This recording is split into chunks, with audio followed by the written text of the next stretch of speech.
कल जिस तरह की बढ़त मार्केट्स के अंदर हुई वो बहुत ही ऐतिहासिक बढ़त थी। कई बार ऐसे मौके आ जाते हैं जब आपको एक ही दिन के अंदर हजार पॉइंट निफ्टी और करीब 1500 पॉइंट यानी कि 1500 पॉइंट बैंक निफ्टी चलते हुए दिखे। कल कुछ वैसा ही दिन था।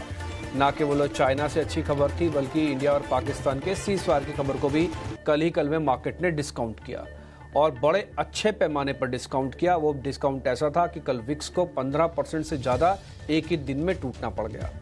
तो ये सारी चीज़ें एकदम से घटनाक्रम बहुत तेज़ी से बदलता है, इसलिए थोड़ी सी सावधानी के साथ काम कीजिए और आराम से और समझदारी के साथ काम कीजिए। इसके लिए एक ठिया, एक अड्डा जिस पे आप आराम से पहुंच सकते हैं और इजीली सारी बातों को बहुत सहजता से समझ सकते हैं, उसका नाम है ET9 स्वदेश। सुबह 7:30 बजे हम आपके साथ जुड़ जाते हैं ताकि एक एक करके सारे पॉइंट्स रख पाएँ। आप जो कमिंग अप देख पा रहे हैं सारे पूरा हमने पूरे शो को डिज़ाइन किया हुआ है, तो धीरे धीरे करके सब कुछ आपके सामने पहुंचेगा। जैसे कि पहली स्ट्रेटजी मार्केट्स की इस समय क्या रखनी चाहिए, एक्सपर्ट्स की ग्लोबल मार्केट्स का कह रहे हैं, डेरिवेटिव्स का डाटा क्या कहता है इस समय, ब्रोकिंग हाउसेस की रिपोर्ट्स क्या कह रही है, कमोडिटीज़ में क्या है, स्टॉक्स टू वॉच क्या है आज के। ये सभी चीज़ें आपको सुबह उठ के मेहनत करने की ज़रूरत है। हमारी पूरी टीम इस पर लगी रहती है। सब कुछ आराम से सिलसिलेवार तरीके से हम आपके सामने रखते चलेंगे। ये 7:30 बजे का शो आपके लिए सुबह की मॉर्निंग डोज है। आप इसको एक बार खाएंगे, बिल्कुल स्वस्थ रहेंगे, चंगे भले रहेंगे दिन भर में।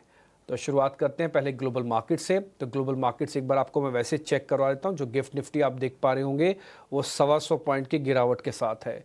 कल की ताबड़तोड़ तेज़ी के बाद आज ऐसा लग रहा है थोड़ा आराम करने का दिन है या फिर ठहरने का दिन है। लेकिन ग्लोबल मार्केट्स में भी परिस्थितियाँ काफ़ी तेज़ी से बदल रही हैं। मैं अपने सहयोगी अभिषेक को सुबह अपने साथ जोड़ लेता हूं ताकि वो आपको सारी जानकारी सिलसिलेवार तरीके से बताएं। कम से कम 7 या 8 पॉइंट ऐसे होते हैं जो गहन रिसर्च के बेसिस पर होते हैं। इसके अलावा भी जो पॉइंट्स होते हैं सारे सहेज के अभिषेक आपके लिए लेके आए हैं। अभिषेक गुड मॉर्निंग। जरा ये बता दीजिएगा ग्लोबल मार्केट्स में कल क्या हुआ और उसका भारतीय बाजारों में क्या इम्पैक्ट हो सकता है।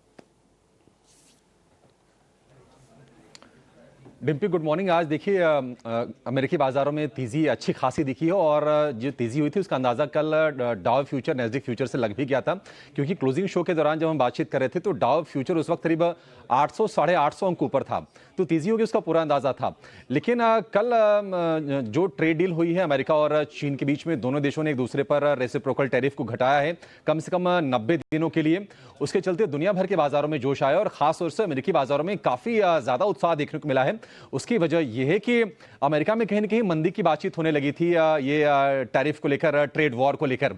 कल डाउ जोन्स में 1150 अंकों के आसपास की तेजी रही और की बात करें नैस्डैक में करीब 800 अंकों के आसपास की जबरदस्त तेजी देखने को मिली है और उसी तर्ज पर S&P 500 में भी तेजी रही है। पॉइंट्स के लिहाज से 184 अंक बढ़ा है S&P 500। देखिए दोनों देशों के बीच में तनातनी किस कदर थे डिम्पी, हम लगातार इसकी चर्चा कर भी रहे थे कि अमेरिका ने चीन पर टैरिफ बढ़ाकर कर दिया था 145%, चीन ने अमेरिका पर टैरिफ को बढ़ाकर कर दिया था 125% और कल एक झटके में दोनों देश सहमत हो गए हैं टैरिफ को काटकर काफी नीचे लाने के लिए। अमेरिका का चीन पर जो टैरिफ है वो घटकर रह गया है 30% का। उस 30% में भी 20% जो है वो फेंटेनल रिलेटेड है, तो एक्चुअल जो है वो 10% के आसपास की है। और चीन के टैरिफ की बात करें अमेरिका पर तो वो भी घट के हो गया है 10%। तो काफी अच्छे डेवलपमेंट और उसके चलते हमने देखा कि बेहतरीन सत्र रहा है अमेरिकी बाजारों में। स्कॉट बेसेंट जो कि ट्रेजरी सेक्रेटरी हैं, उनका ये कहना है, कल उन्होंने एक इंटरव्यू दिया है उसमें उन्होंने कहा है कि अगले कुछ देशों में चीन के प्रतिनिधि मंडल के साथ नेक्स्ट लेवल की बातचीत हो सकती है और कुछ बड़े एग्रीमेंट भी हो सकते हैं, ये उन्होंने स्टेटमेंट दिया है। तो ये पॉजिटिव चीज है। आज अमेरिका में महंगाई दर के आंकड़े आएंगे, CPI महंगाई दर के आंकड़े आएंगे, देखते हैं कि किस तरह के आंकड़े आते हैं, तो एक की डेटा वहां से निकल के आएगा। लेकिन मंदी की बातचीत हो रही थी, गोल्डमैन सैक्स की एक रिपोर्ट आई है, उन्होंने अब जो मंदी की आशंका अमेरिका में उसको 45% से घटाकर कर दिया है 35%। तो एक राहत की चीज ये भी आई है और इन तमाम राहत के बीच हमने कल देखा कि जो बड़े टेक्नोलॉजी स्टॉक्स अमेरिका में जिनकी ग्लोबली चर्चा होती है वहां पर जबरदस्त तेजी रही है। अमेजॉन में, मेटा में करीब 8% के आसपास की तेजी रही। टेस्ला की बात करें 5.7% की तेजी, एप्पल में करीब 6.25% और अल्फाबेट में करीब 3.5% के आसपास की तेजी रही है। एशियाई बाजारों में भी आज हम देख रहे हैं कि माहौल अच्छा है। स्पेशली अगर हम जापान के बाजार निकेई की बात करें तो लगातार चौथे सत्र में तेजी हो रही है और इस वक्त निकेई करीब 700 अंक ऊपर आकर कारोबार कर रहा है। हैंगसेंग में हालांकि थोड़ी सी नरमी है, क्योंकि कल ये दिन के दौरान ही ये खबर आ गई थी, वहां के बाजारों में हम रिएक्शन देख भी रहे थे। 200 अंकों के आसपास की नरमी है, लेकिन चीन के बाजार में, कोरिया के बाजार में फिलहाल मामूली बढ़त पर कारोबार हो रहा है। गिफ्ट निफ्टी कल इतने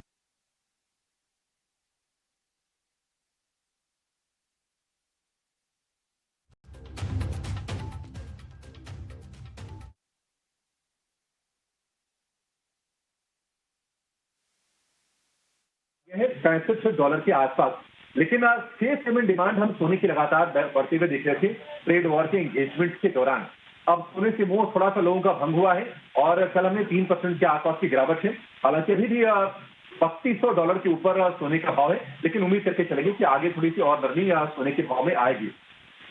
यूएस की जो 10 ईयर की बॉन्ड यील्ड है उसमें थोड़ा सा हम स्पाइकअप देख रहे हैं, क्योंकि अब ये पहुंच गई है 4.45% पर। और अगर हम डॉलर इंडेक्स की बात करें तो 101.5 के आसपास का डॉलर इंडेक्स है।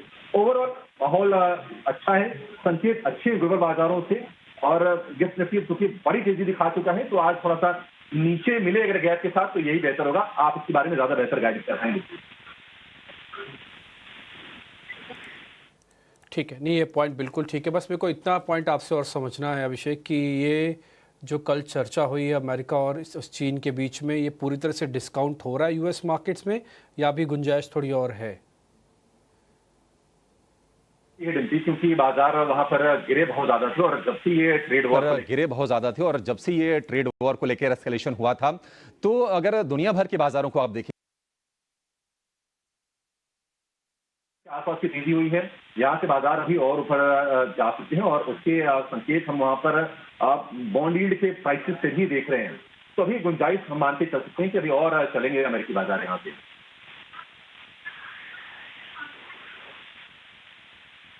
पॉइंट टेकन, और ये सारी चीज़ें हमने अच्छे से आपसे समझ ली हैं। बहुत शुक्रिया, thank you very much. Global markets के अंदर तो कुल मिला के अच्छी चीज़ है। भारत, आप सोच रहे होंगे कि जब सारी चीज़ें अच्छी तो हमारा गिफ्ट निफ्टी डाउन क्यों है? आप तो 1 डे बिफोर कर चुके हो ना सर काम। आपने तो जो सीज फायर वाला इम्पैक्ट है वो कल ही देख लिया, और आपने ये जो खुशखबरी आज बताई जा रही है कि ग्लोबल मार्केट्स पे उसका पॉजिटिव इम्पैक्ट पहुंचा है। आप थोड़ा पहले चलते हो, इसलिए इम्पैक्ट आप ऑलरेडी कैलकुलेट करके डिस्काउंट करके बैठ गए थे कल। और कल जिस तरह से बाज़ार चला वो अपने आप में बहुत शानदार था। तो एक ग्लोबल मार्केट्स का पूरा सेटअप हमने आपके सामने रखा। अब जरा एक एफआईज के नंबर्स के साथ मैं आपको निफ्टी और बैंक निफ्टी की थोड़ी सी कैलकुलेशंस आपके सामने रखना चाहूँगा। फिर हमारे आज के मेहमान जुड़ जाएंगे जो आपको अच्छे से और गाइड कर देंगे अगर हमसे कोई कमी रह गई होगी डाटा बताने में या रखने में। 1247 करोड़ रुपए की कल फिर से खरीदारी हुई है कैश में। जब जब आपने इसको कैश में खरीदारी देखा है, एक चीज़ तो आपने भी नोटिस की होगी कि मार्केट के अंदर फॉल नहीं आया। और एक चीज़ हमने आपके सामने बहुत अच्छे से रखी थी, और एक दूसरी बार हम इसको क्लियर कर रहे हैं कि हर 15 दिनों में हर बड़ा इम्पैक्ट ख़त्म हो रहा है बाज़ार के अंदर। हमने आपको टैरिफ वाली बात बोली थी कि देखिए 15 दिनों में आप टैरिफ भूल जाएंगे, भूल गए। आज इस कदर पे आप खड़े हो एक महीने के अंदर अंदर में कि चाइना जिससे सीधी सीधी टैरिफ की लड़ाई थी, 50% 100% तक टैरिफ लगे, उनसे आप सेटल कर रहे हो। ऐसे ही इंडिया और पाकिस्तान के युद्ध की बात थी, हमने सिर्फ और सिर्फ डाटा के बेसिस पे बोला कि मार्केट में तो ऐसा कहीं नहीं दिख रहा कि कोई बहुत बड़ी बात बनने जा रही है। आप यकीन मानेंगे 24,000 का लेवल भी नहीं टूटा था इंडिया और पाकिस्तान में। लोग वेट करते रह गए कि इस कॉन्फ्लिक्ट से बाजार में तेज गिरावट आएगी और उसका बेनिफिट लेंगे। लोग खरीद ही नहीं पाए। और मैं बोलूँगा इस बार की जो तेज़ी हुई है वो एक्चुअली इन्वेस्टर्स की तेज़ी हुई है, स्विंग ट्रेडर्स को कुछ नहीं बचा। वजह क्योंकि वो खरीद ही नहीं पाए। जब बाजार टूटा ही नहीं था तो खरीदते कैसे आप? 24,400 वाला निफ्टी अगर 24,000 पे ही रहेगा, 400 पॉइंट में इंडिया और पाकिस्तान के इस तरह के इस लेवल के कॉन्फ्लिक्ट को डिस्काउंट नहीं होता। इसके लिए ज़्यादा फॉल होना चाहिए था, वो हुआ नहीं तो लिया नहीं गया। जब लिया नहीं गया तो बड़ा पैसा नहीं बना। और इसकी मैं एक और वजह भी आपको मैं बताता हूँ, ये भी आप पहले तो नंबर नोट कर लीजिएगा। इंडेक्स ऑप्शंस के अंदर भी 7,000 करोड़ के नंबर्स हैं, कैश के अंदर भी करीब 1200 प्लस करोड़ रुपए के नंबर्स आए हुए हैं, और इंडेक्स फ्यूचर्स और स्टॉक फ्यूचर्स के अंदर भी आप देख पा रहे हो कि प्लस के ही नंबर्स हैं। और एफआईज की मैं टोटल होल्डिंग भी आपको बता देता हूँ, वो करीब करीब 50% लॉन्ग है। आज भी वो 50% लॉन्ग करके बैठे हैं। ध्यान रखा जाए, मैं एक बार फिर से रिपीट कर देता हूँ, एफआईज की लॉन्ग पोजीशंस में पिछले 3 दिन से 4 दिन से कोई बदलाव नहीं हुआ। इसका मतलब जिस समय बाजार पूरे युद्ध में था उस समय भी एफआईएस की होल्ड पोजीशन 50% थी, और जिस समय बाहर आ रहा है, सीज फायर हो गया, उसको डिस्काउंट कर रहे हैं, उस समय भी उसकी पोजीशंस 50% ही हैं। तो ना उन्होंने घटाया ना उन्होंने बढ़ाया। इसका मतलब क्या होता है? इसका मतलब बाजार अब साइडवेज जाने को तैयारी कर रहा है। ये घटेगा तो अपॉर्चुनिटीज़ वापस क्रिएट होंगी, ये बढ़ जाएगा, इसके चांसेस थोड़े कम लगते हैं। शॉर्ट टर्म में काफ़ी बड़ा मूव आया हुआ है, इसलिए आप गिफ्ट निफ्टी भी आज उस तर्ज पर बढ़ता हुआ नहीं देख पा रहे, बल्कि 100-125 पॉइंट नीचे दिख रहा है। एक और चीज़ आपके सामने रखनी है, क्या बाजार हल्के हैं या बाजार महंगे हैं, ये आपके मन में चल रहा होगा क्वेश्चंस। तो मैं उन 2 क्वेश्चंस के जवाब आपको और देता हूँ। बाजार हल्का है अभी भी, निफ्टी के पॉइंट ऑफ व्यू से बताता हूं, जो कॉन्ट्रैक्ट हैं वो हैं 1,68,000 कॉन्ट्रैक्ट ओपन खुले हुए हैं। एक बार वो फ्यूचर वाली प्लेट दिखाना, हाँ, जहाँ पे प्रीमियम और डिस्काउंट नीचे लिखा हुआ आता है, तो वहाँ पे आप देखेंगे एक वो वहाँ पे वैल्यू आएगी। मैं आपको ये जैसे वैल्यू लिख रहे हो ना आप, और चेंज इन ओपन इंटरेस्ट 24.2 के है, और ऊपर देखो करोड़ है। तो जो करोड़ है और नीचे तो हजार है, तो बदलाव कितना हुआ मैं आपको बताऊं, वो परसेंटेज में हुआ 0.19%। तो ये एक चीज़ जो है बदलाव इसके अंदर आई है, और कल 4% का एक ज़बरदस्त मूव हमको मार्केट्स के अंदर देखने को मिला। दूसरा पॉइंट, इसी तरह से आप बैंक निफ्टी का भी दिखाना, मैं वो पॉइंट भी क्लियर करता हूँ। बैंक निफ्टी के अंदर भी चेंज इन ओपन इंटरेस्ट 6% का करीब करीब रहा, और उसके अंदर भी बड़ा ओपन इंटरेस्ट नहीं है, सिर्फ 63,000 कॉन्ट्रैक्ट्स हैं। ध्यान रखिएगा, कल इंडिया विक्स बहुत ज़ोर से टूटा है। अगर इंडिया विक्स वापस से ऊपर आता है, जैसे मैं कल का बताऊं, कल वो टूटा था बहुत ज़ोर से, एक बार वापस से दिखाना, इंडिया विक्स भी दिखाइएगा। हाँ, ये 200-250 पॉइंट का प्रीमियम भी आपको दिख रहा है इसके अंदर, और इसके अंदर 1 लाख कॉन्ट्रैक्ट दिख रहे होंगे आपको टोटल में से, तो 6% बनता है 19 लाख में से। अगर आप इसको 1 लाख कॉन्ट्रैक्ट डालते हैं तो एक बार जरा आप इंडिया विक्स भी दिखाओ स्क्रीन पर, उसमें एक पॉइंट है बताने का या रखने का आपके सामने। कल इंडिया विक्स बहुत ज़ोर से टूटा और करीब 14-15% नीचे जाके बंद हुआ है, तो ये आ गया 18 के आसपास।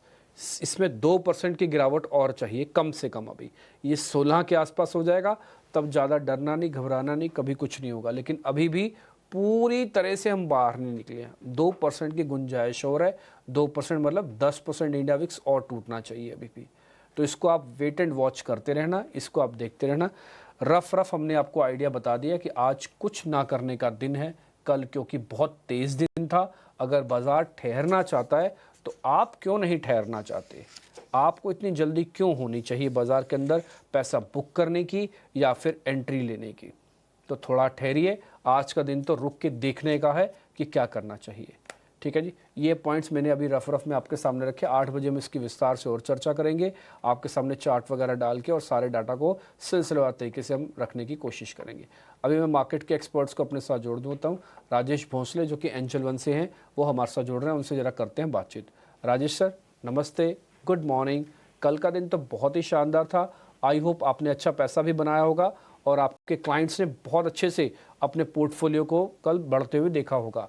सर आज क्या करना चाहिए? हमारे हिसाब से आज रेस्ट का डे है। जी नमस्कार डिम्पी जी। सर जी मैं आपको काफ़ी डिटेल से सुन रहा था, एंड यस काफ़ी रिमार्केबल डे था कल का सेशन।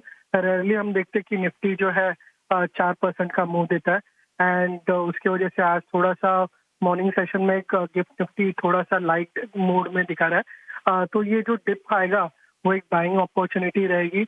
मेरे हिसाब से जो दिसंबर का प्रीवियस स्विंग हाई था अराउंड 24,800 के आसपास, तो वो अभी एक सपोर्ट के जैसा एक्ट करेगा, एंड एक गोल्डन रिट्रेसमेंट भी है, तो उसको भी ब्रेक किया तो बायस पॉजिटिव है डेफिनेटली।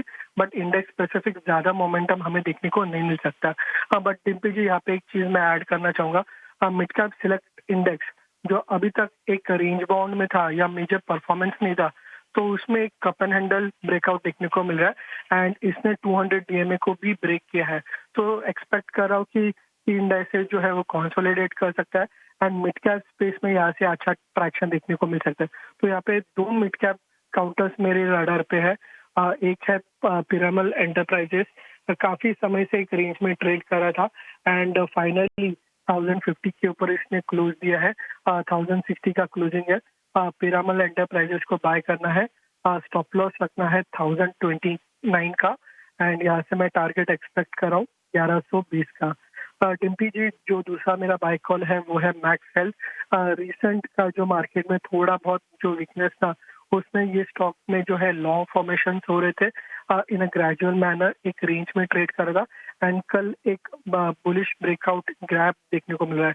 तो मैक्स हेल्थ को बाय किया जा सकता है, 1160 के आसपास ट्रेड कर रहा है। 1127 का स्टॉप लॉस होगा एंड टारगेट होगा 1225 का, 1225 का।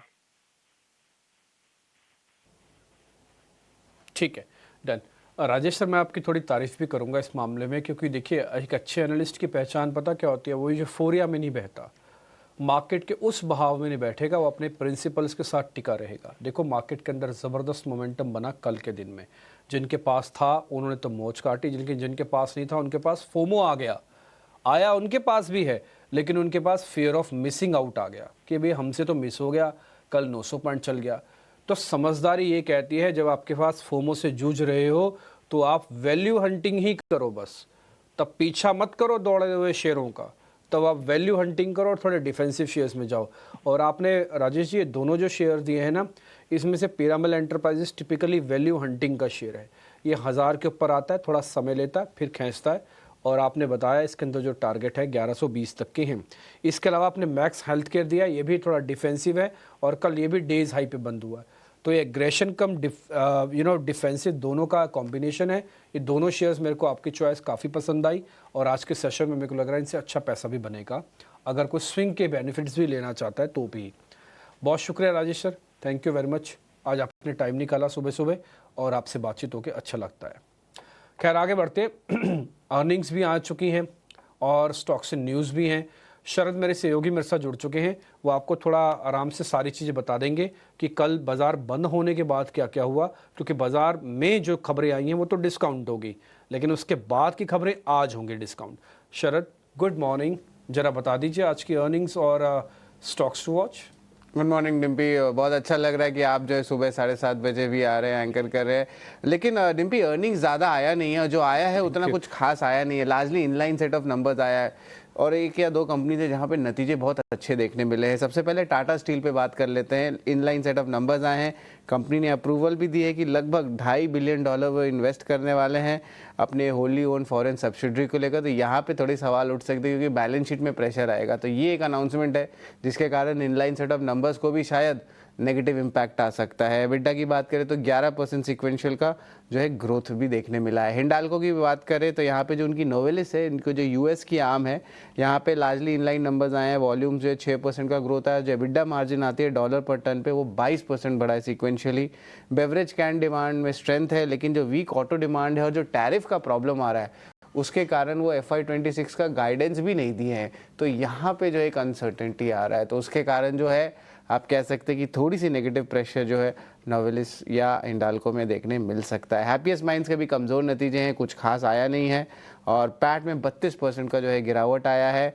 और ओवरऑल कंपनी का जो गाइडेंस रहने वाला है, या अगर गाइडेंस नहीं दे ग्लोबल वॉलेटिलिटी के कारण, तब वहाँ प्रेशर आ सकता है। SRF लेकिन अच्छा कर रहा है। यहाँ पे देखें तो सिक्वेंशियली पैट में 94% का ग्रोथ आया। सारे पैरामीटर्स में अच्छी मोमेंटम और ग्रोथ देखने मिली है। सरप्राइजिंगली इस बार मिड कैप स्पेस में केमिकल के नाम भी जो है वहाँ पे अच्छी परफॉर्मेंस देखने मिली। हाँ, ऑफकोर्स गाइडेंस को लेकर थोड़े सवाल जवाब होंगे, लेकिन परफॉर्मेंस अगर अर्निंग्स ही देखें तो इम्प्रूवमेंट देखने मिली है।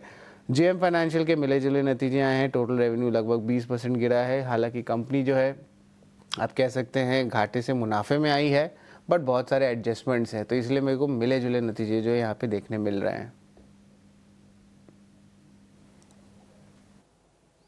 ठीक है, पॉइंट टेकन। आपने अर्निंग्स बहुत अच्छे से बता दिया है शरद, और एक एक पॉइंट आपने अच्छे से रखा और हमको बहुत क्लियर हो गया। अब मेरे को सारे नंबर्स देखने की ज़रूरत नहीं है, आपने हमारी काफ़ी हेल्प की। अब मेरे को जरा इसी तरह से स्टॉक से न्यूज़ भी बता दीजिए। जी बिल्कुल, पेटीएम पे नज़र रखिएगा। एंडफिन जो है आज लगभग 4% स्टेक की बिकवाली करेंगे ब्लॉक डील के जरिए। 809 रुपये के आसपास जो है फ्लोर प्राइस है, यानी कि 6.5% डिस्काउंट पे है। 2200 करोड़ का ये टोटल ब्लॉक होगा। और याद रखिए एंडफिन जो है चाइना का इन्वेस्टर है, और मोस्टली जो है चाइनीज़ इन्वेस्टमेंट्स भारत में कम हुए जा रहे हैं। ऑलरेडी उन्होंने 10% स्टेक जो है कंपनी के प्रमोटर विजय शर्मा को जो है उन्होंने दे दिया था, और वो लगभग लास्ट ईयर दिया था 10% स्टेक, तो उनका जब स्टेक है 9.85 से घट के जो है 4% घटा, तो अभी ऑलमोस्ट 5.85 हो जाएगा। और आने वाले 1 साल में लगता है कि एंडफिन जो अपना क्लियर ट्रेड कर देगा, जहाँ पे अपनी पूरी जो चाइनीज़ होल्डिंग है कंपनी में वो सिर्फ भारत की हो जाएगी। तो ऑफकोर्स विजय शेखर शर्मा, इनका अभी 20% स्टेक है, इनडायरेक्टली अपने नाम पे 9% है। एंजल वन 14 मई को बोर्ड मीटिंग है, जहाँ पे स्टॉक ब्रोकिंग, रिसर्च एनालिस्ट और म्यूचुअल फंड डिस्ट्रीब्यूशन है, ये बिजनेस जो अपनी होली ओन आर्म को ट्रांसफर कर रहे हैं। बेसिकली ये इसलिए कर रहे हैं क्योंकि इनकी जो वेल्थ वाली आर्म है, वेल्थ डिवीजन वाली आर्म, उसकी भी आईपीओ की तैयारी हो रही है। तो ये रिस्ट्रक्चरिंग होती है, तो इस तरह वैल्यू अनलॉकिंग देखने में मिलता है। तो ये एक सिंप्लीफाई कर दिया मैंने।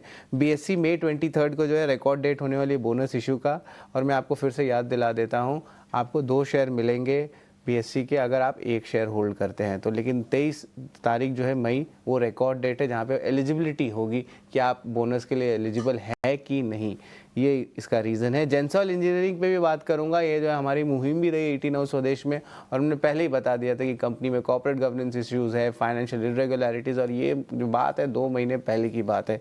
और यहाँ पे देखें तो अब रिजल्ट भी सामने आ रहा है, सेबी की डायरेक्टिव्स आ गई है, जहाँ पे अनमोल सिंह जग्गी ने रिज़ाइन कर दिया है एमडी के तौर पर। पुनीत जग्गी, उन्होंने भी जो है होल टाइम डायरेक्टर के पोजीशन से रेजिग्नेशन दे दिया है। तो अभी सवाल उठता है कि कोई वाइट नाइट आने वाला है कंपनी को बचाने के लिए, या कंपनी जो है अपनी खुद की काम जो है एसेट जो है मोनेटाइजेशन उस पर नज़र डालेगी। तो ये 2-3 सवाल उठते हैं जिस पे हम गहरा रिसर्च भी करेंगे और जेंसॉल पे लाएंगे। फिर अमल फार्मा भी एक्सपेंशन प्लान करिए यूएस में $90 मिलियन का। और आखिर में फार्मा स्टॉक्स में आज भी प्रेशर आ सकता है, क्योंकि ट्रंप ने जो है ड्रग प्राइसेस कट का आंकड़ा बता दिया, वो 59% का है। बहुत सारे ट्रेड एसोसिएशंस भी सवाल उठा रहे हैं, जो फार्मा रिलेटेड लॉबी है, जो बता रहे हैं कि इसके कारण जो है रीप्राइसिंग हो सकता है बहुत दवाइयों का, और वो प्राइसिंग प्रेशर भारत पे आ सकता है। तो भारत के जो प्लेयर्स हैं, एक्सपोर्ट प्लेयर्स फार्मा के, उन पे जो है दर्द और आ सकता है, और आज भी फार्मा स्पेस में थोड़ी प्रेशर आ सकती है। तो ये अहम स्टॉक्स है, इस पर नज़र रखिए। कुछ थीम्स है, यहाँ पे मोमेंटम आ सकता है आज। ठीक है सर, पॉइंट टेकन। जो आपने हमको सारे शेयर्स बताए, बकायदा मैं खुद लिख भी रहा था कि किस किस पे हमको ध्यान रखना है और ये सारी चीज़ें हम नोटिस करते रहेंगे सर। शरद, बहुत शुक्रिया, thank you very much stocks in news बताने के लिए। आगे बढ़ें, अब एक और सेगमेंट है कॉमोडिटीज़ का, वहाँ से भी समझ लीजिए पूरी बात। वो आखिरी सेगमेंट होगा इस कार्यक्रम का। अखिलेश जैन जो कि टेक्निकल IQ के हमारे साथ जुड़ रहे हैं।